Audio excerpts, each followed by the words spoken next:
Okay, lesson 11, Asana.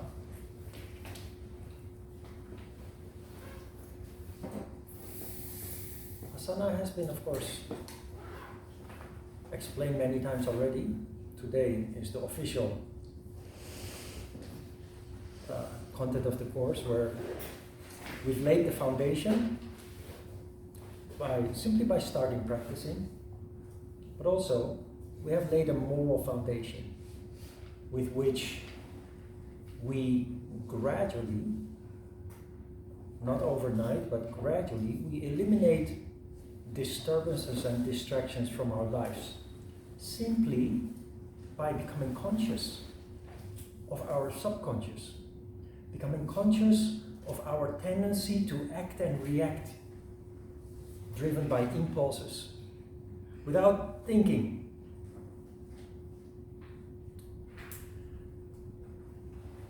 As you know by now, or should, Asana is quite different from how it is approached in most yoga classes. First of all, the meaning of the word asana is standing still. Standing still is an element that you find in very few yoga sessions, very few yoga classes.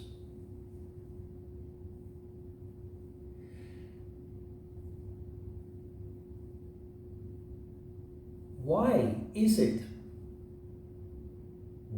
it that people simply cannot stand still? Even people who were educated here in Magic Pond, who should know after graduation, they start teaching flow yoga, acro yoga, yoga that moves. Why do we do that? That is because a human being has a tendency to go back to old habits, even knowing better. We just naturally go back to old habits. It's only when we are confronted directly with old habits that we remember the lessons that we learned in the past. We're only human. We're all the same. Nobody is perfect. So that is also what we try, not to pursue perfectionism. On the contrary, we pursue, first and foremost, simply to just be ourselves. If there is one thing that we learn from Yama Niyama, it is that we just need to be ourselves. Because pretending to be otherwise, pursuing perfection that doesn't really exist realistically, is violating many of those principles that we have learned. But why do we always go back? Why is it so difficult for well-educated yoga students to stand still? That is because the mind is restless. When the mind is restless, the body is restless. We feel the need to move subconsciously. Subconsciously, that is the key word. So, although people have been well educated, trained, they do not practice regularly. Because if they would practice regularly, correctly, their mind would be quieter, more peaceful, and they would not feel uncomfortable standing still and teaching people to stand still. Because those of you who have attended other yoga classes, also with my former students, you notice, if you know how to look at it, a lot of restlessness in those classes. Teacher is constantly talking. Even during meditation, they are talking. While you are supposed to focus on your asana standing still, they are talking. Which is the opposite of what a teacher should do. Because the goal of yoga is introspection. The goal of yoga, when yoga is done correctly, it automatically turns your attention inwards.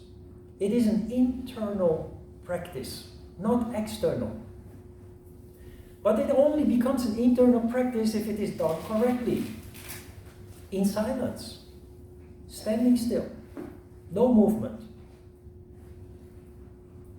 And these elements are lacking in most yoga classes. So this is lesson 11. Probably already 10 times I've told you about asana. But I have to tell you again.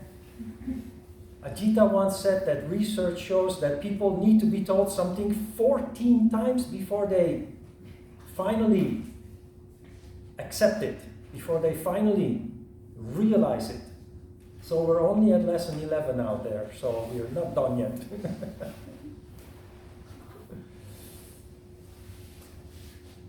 Asana means standing still. So when you practice yoga and you focus on the physical part of it, stand still by all means. Stop moving. You can do other things to move. I like to move too. I like to ride a bicycle. I like to make firm walks. I like to sweat. I need it. But when I do yoga, I do yoga. And not some distorted version. Because I need both. I need the standing still, but I also feel the need to sweat, to move. Call it balance. Follow your feeling in this sense. There are people who don't need to move, but I have moved since I was a child. You see those hyunto? You see these scars on my head? I have 3.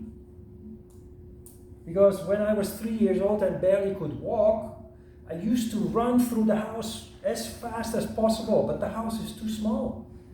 And I would always bump into the same wall. I needed to move. And we lived on the 5th floor, so my mom, taking care of a family of 7 kids, was not so easy to let your kids go outside unless the older children could take the younger children. But the older children start going to school, so you're alone.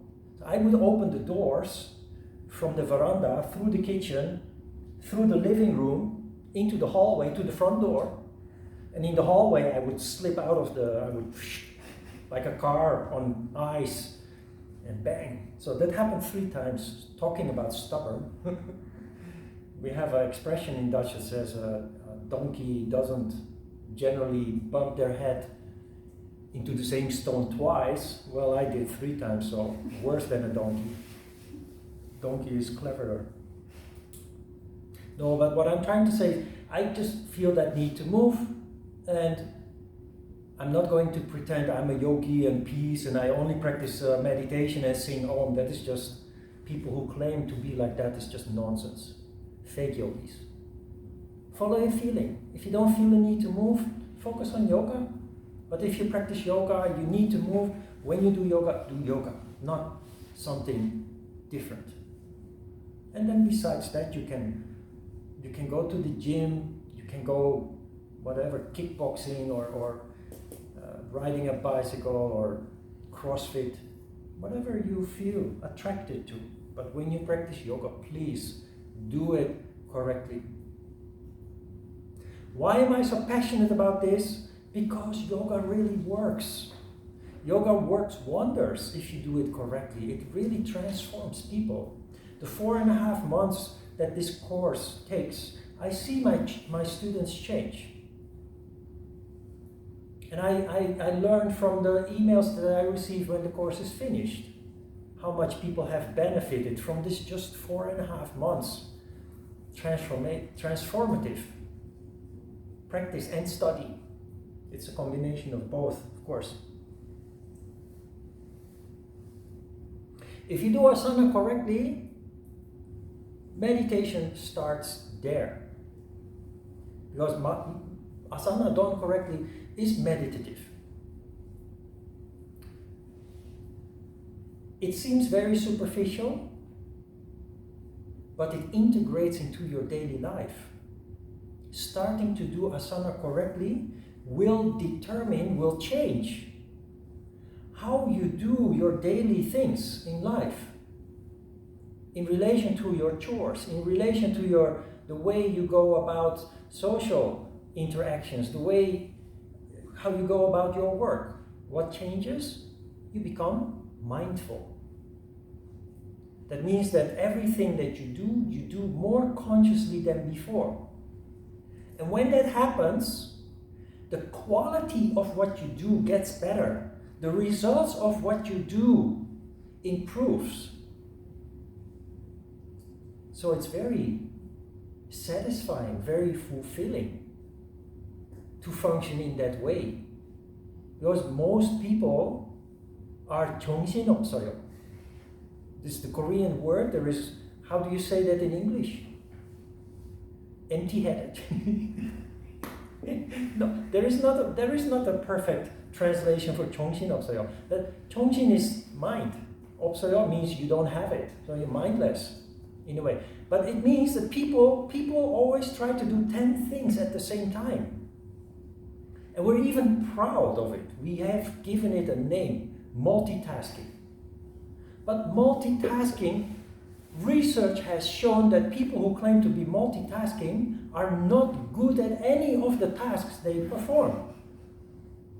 Why? Because a human being is not designed to control several things at the same time. Mindfulness means that you focus on one thing at a time. And when that is fulfilled, when it is done, then you switch to the next activity or the next task. And in that way, you always finish it well. And it's very satisfying. Yoga, the framework, the exercises, even the theories that we discuss here, on the surface may seem superficial, but it directly integrates into daily life. It directly translates into changes how we do things, how we think, how we perceive, observe the world around us. And it starts with asana done correctly. Mindfulness sounds like a fancy word. It has become a fashion word. Maybe that fashion is already past, I don't know. I don't keep up that much with fashions, but it's been a buzzword, mindfulness. But many people use buzzwords without actually knowing what it is about. Just like people use the word yoga and they keep moving. When you practice asana, you have noticed from the very, very beginning that we start by standing still, we close our eyes. Now, there are 3 steps. First, and that is why I continue to write down the names on the board, first there is the name of the exercise. So you start with the standing pose, you start in Tadasana. There is the Sanskrit name of the exercise. You simply repeat the name of that exercise in silence. The first time it's new. It has no meaning, it has no vibration. But you say the name of the exercise in silence, you go through the repetitions, you try it a couple of times, then you feel the exercise. And next week, or at home when you do it again, next time when you say the name of the exercise in silence, there is a feeling that goes with it. Intuitively, you feel. And you start visualizing the pose. You have Vriksasana. So you stand in Tadasana and you say in silence, Vriksasana, because that's the next pose to come. Already you start to feel, because you've done it before, you've done it several times now, so you feel. Not think. You feel the pose, you visualize the pose. The next step is then to actually perform physically the pose. And you've laid the foundation for that by repeating the name, feeling the vibration, visualizing, and your whole being, physically and mentally, then is ready to take on that shape, which will make it much more natural, intuitive, and easier to do. Seems very laborious. It seems very like too much to do about nothing, or how do you say that? But in the beginning, you do it so step by step. Mindfulness starts when it becomes a natural process. When I do a pose, I don't have to go through each of the steps very deliberately. It's like a switchboard of a computer that makes the connection. Tak, tak, tak. That is when it becomes intuitive. And you reach that simply by, in the beginning, going through those steps. Repeat the name in Sanskrit, feel it, visualize it, and then follow up on that picture. And you will see, you will start doing this, even unknowingly, with everything that you do in life. And that will make you much more efficient and much more effective than you were before, or compared to other people. Another thing is, asana becomes meditative, not physical. The body is only a tool that we use, but each asana becomes a meditation in itself. Nice, because I just told you this integrates into your daily life activities. It means that yoga becomes a thing 24 hours a day, 7 days a week. Because as a result of asana becoming meditative, everything in life starts becoming meditative. So yoga is not something that only you do here in the studio. That is usually with other yoga classes, the modern approach to yoga, the physical approach. But yoga becomes part of life. That is what fusion or union means, that so many yoga teachers talk about without actually knowing what they're talking about. They can't really explain. But fusion or union means yoga becomes you and you become yoga. And you realize that the word yoga is just a superficial word.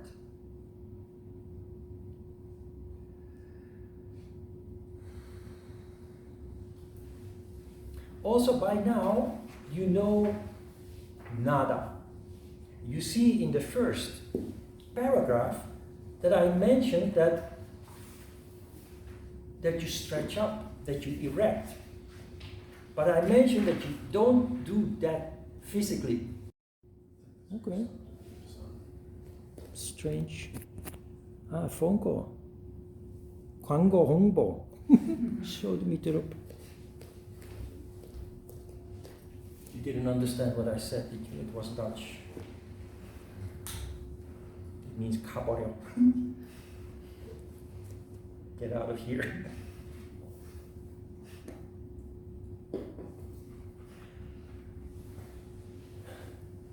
People who lack energy are like this.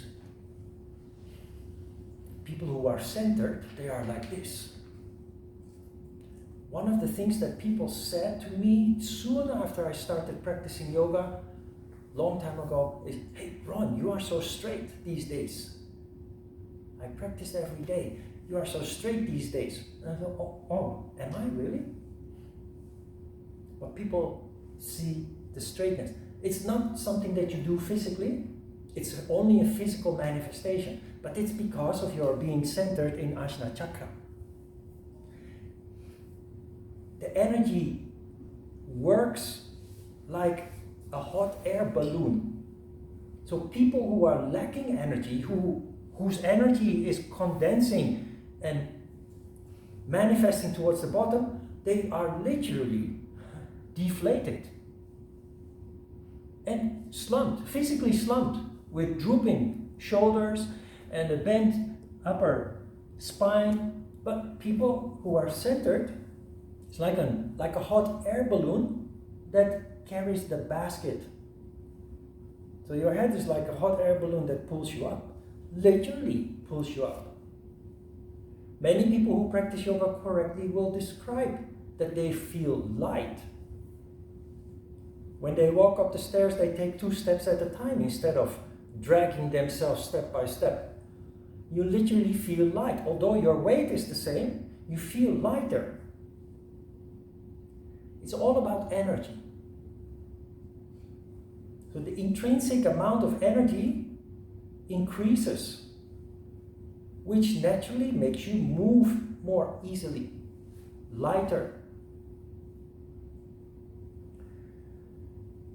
So when you practice asana also, if the pose allows, just close your eyes.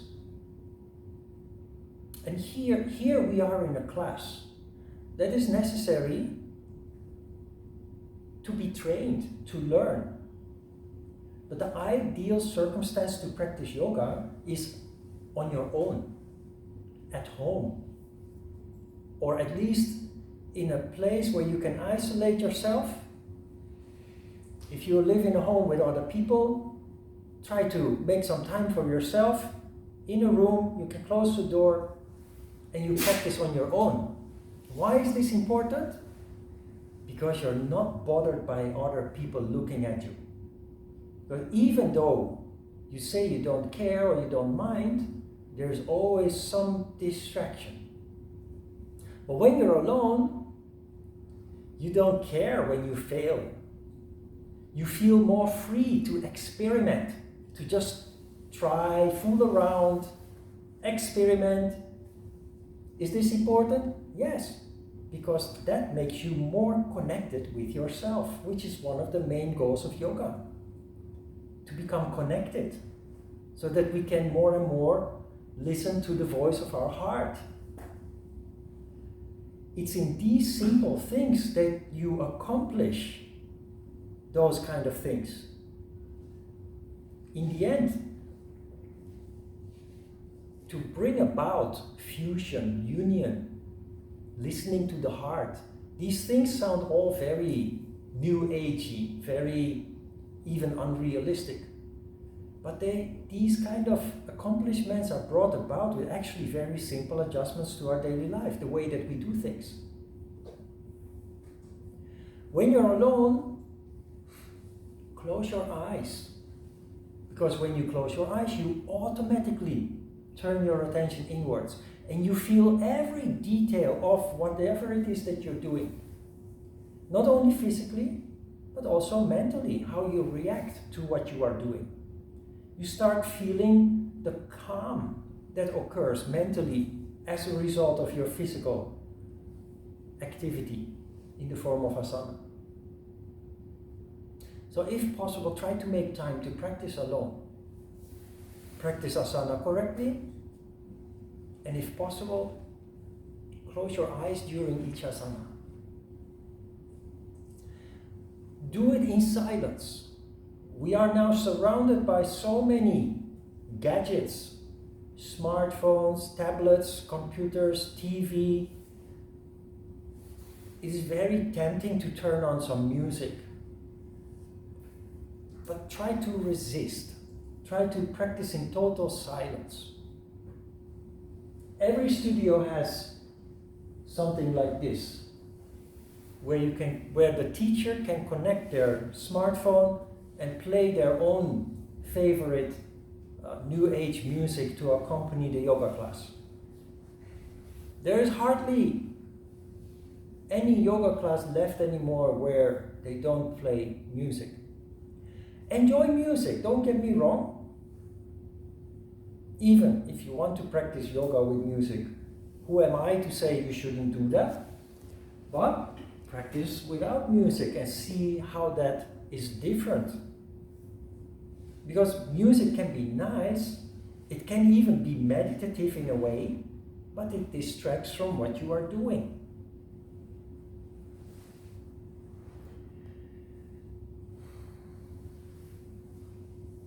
Your practice of yoga is also most effective if you practice on a regular basis.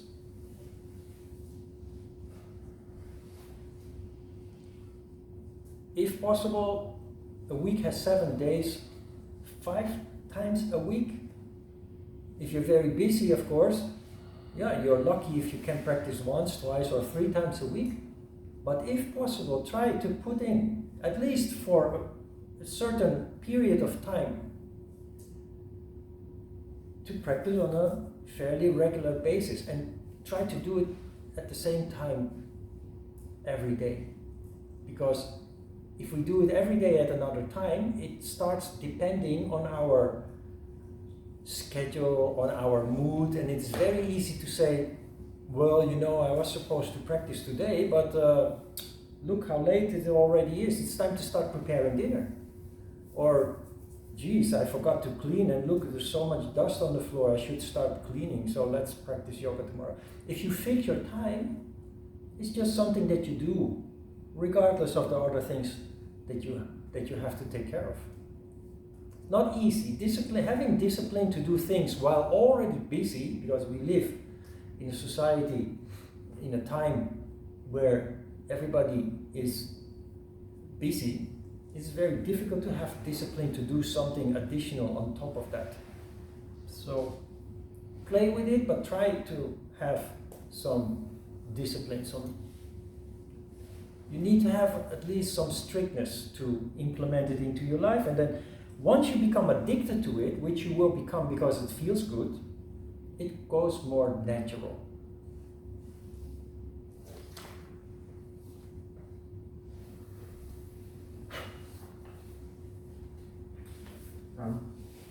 Yes? Your camera's the wrong way. You're taking pictures of us.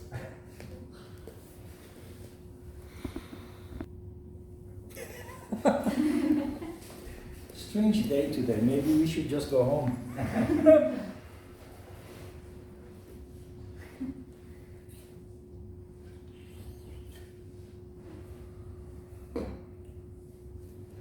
Good. We're back. Thanks, Charles. Okay. If you read the handout, you will see some issues described about water and earth, rocks, and fire. We will come across that text in the Hatha Yoga Pradipika, but so since we need to repeat things 14 times, I will tell you today and we will repeat it again later.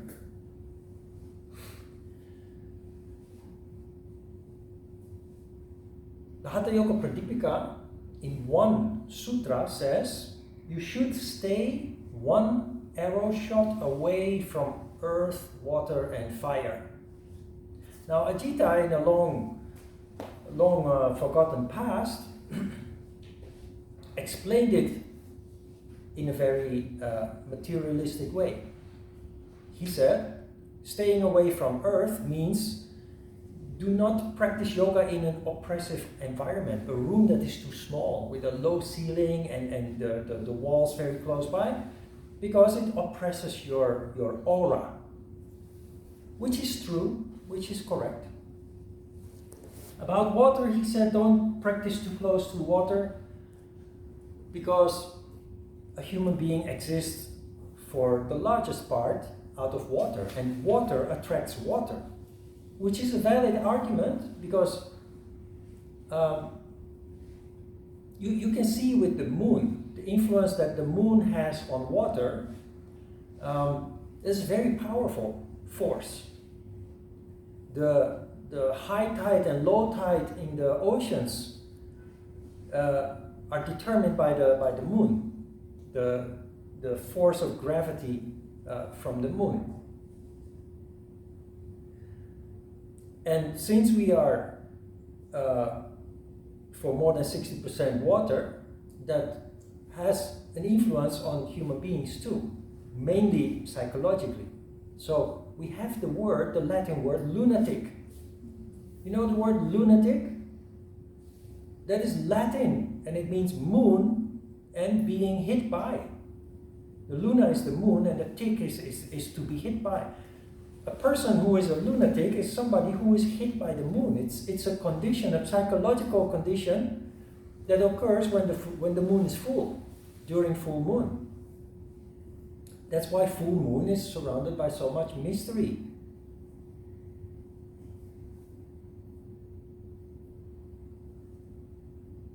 Fire is then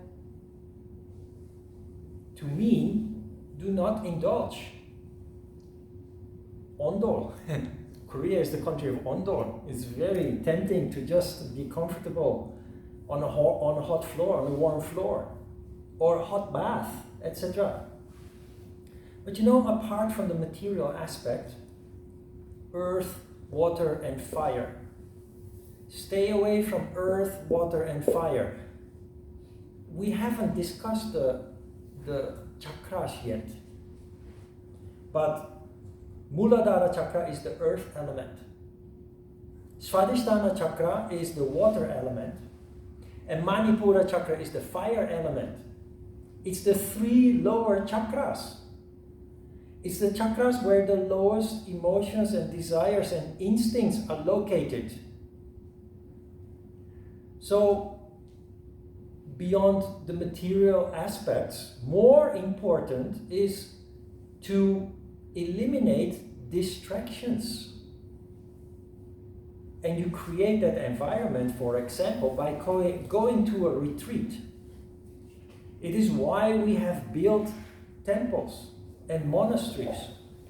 If you pursue the spiritual path, truly spiritual path, you enlist in a monastery or a temple and you stay there for a couple of years, away from all the desires and conflicts and dangers and fears of normal daily life in society.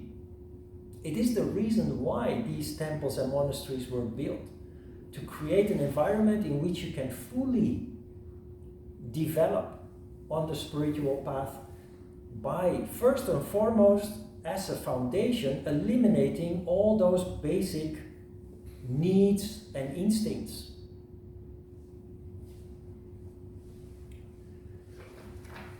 It is the reason why people who want to dedicate themselves to the spiritual path are subject to very strict conditions. You're not allowed to drink, you're not allowed to have sex, you're not allowed to... There are so many things that are not allowed.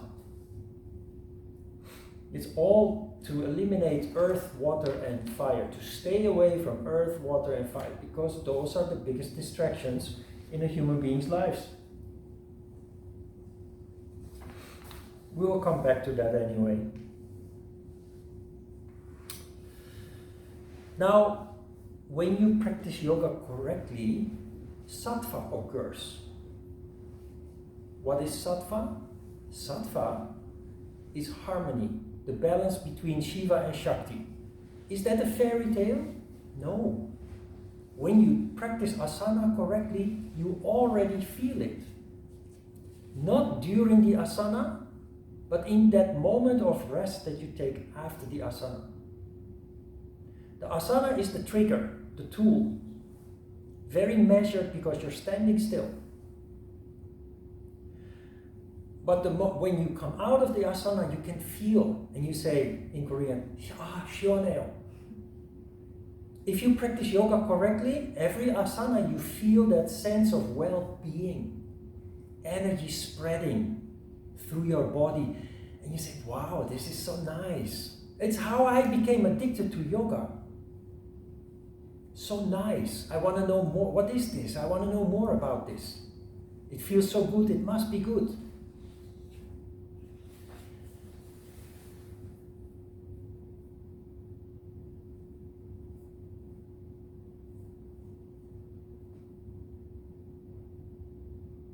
It is also the reason why So we must stop moving because sattva doesn't occur when we move. It is the reason why we need to practice in silence, because if there is distraction, because the teacher talked too much, or music, that feeling is subtle and it's less difficult to notice when there are distractions around you. So practice in silence. Now,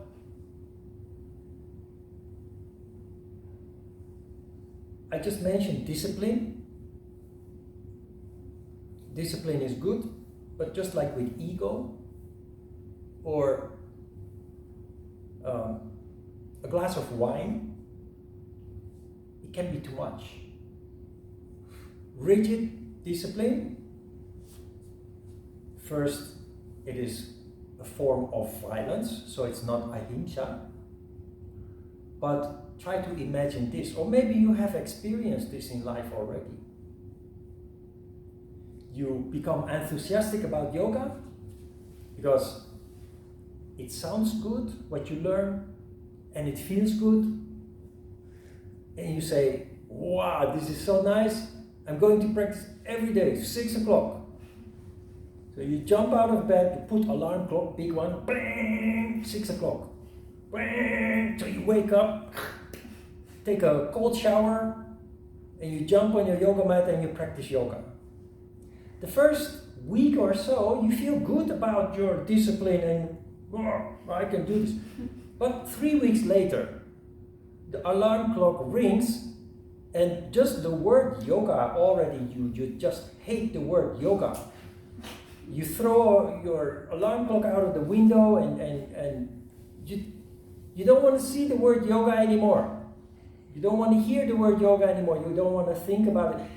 What I'm trying to say is, the thing that can be so good for you, you will start to hate when you impose a rigid discipline onto yourself. Not only with yoga, there are many elementary, middle, and high school students that are forced to study so many hours a day. They're not allowed to play. Children need lots of play. They're not allowed to play. That rigid approach to studying, which parents think is good for their children, makes those children hate going to school. So there needs to be room for experimenting. There needs to be room for play. Now, how do you approach this? How do you find a healthy balance in discipline? Because yoga doesn't work if we don't practice, or don't practice on a regular basis. I approach it in this way. I started practicing every evening, at least 6 days a week, 6 evenings a week. But sometimes it happened that I just felt like lazy, not wanting to practice, and I would allow myself to do that. The thing is, next morning I woke up and I felt the difference. I felt different waking up without my evening yoga practice the evening before. And the fact that you miss that great feeling that you otherwise have is your motivation to bring out your blanket that very same evening again and just pick up your practice again.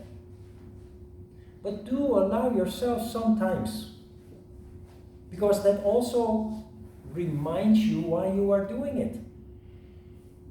If you allow yourself your laziness sometimes and skip practice, you will notice, like I did, that it feels different the next day. And that in itself will, in a very natural, non-violent way, motivate you to practice again. So play a little bit with it. Have some discipline. Without discipline, nothing gets done. But too much discipline overshoots the goal and you start hating what is supposed to be good for you. Don't forget. It is a long-term process that you're in. Yoga will change your life. And it will start changing your life from the day that you actually start. But deep changes take years, if not decades. So just enjoy the ride while you are on the train. It's not a KTX, it's not a high-speed train.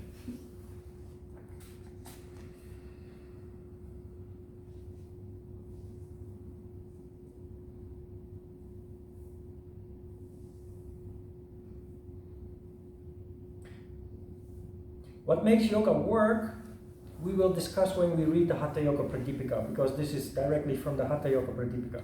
Steadfastness, effort and dedication, courage, true knowledge, belief, faith and confidence, detachment from people's company. We will come back to that after we discuss the chakras. Questions about asana?